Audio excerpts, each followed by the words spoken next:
Another evening of pro-Palestine solidarity here in central London opposite Downing Street. The people who have gathered here essentially echoing what more than 70% of Britons have been demanding for the past 2 years.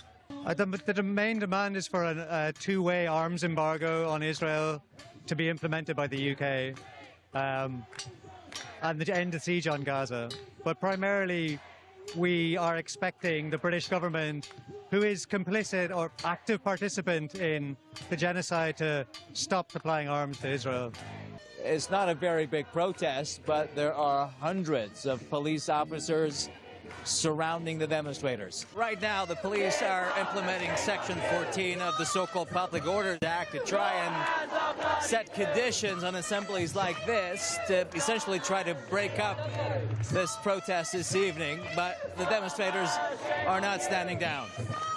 Starmer and the Labour government right now are putting a lot of pressure on the Palestine movement not to come out and protest. But they're doing the exact same thing that the Tories did 2 years ago. Suella Braverman did the exact same thing. The new Home Secretary, Shabana Mahmood, said people shouldn't protest this weekend in London or Palestine.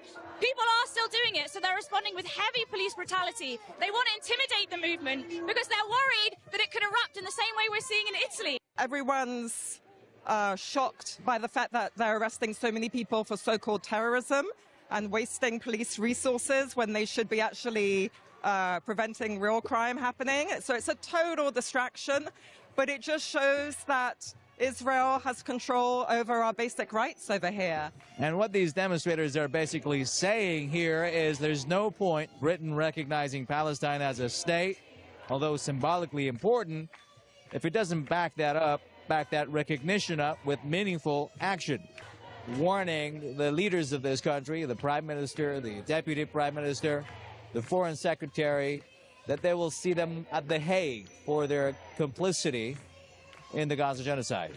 As we approach the second anniversary of the Gaza genocide, pro-Palestine groups seem to have amped up their activism, hoping that they can force some kind of change at the top in terms of the UK's foreign policy and its unqualified support for the Israeli regime.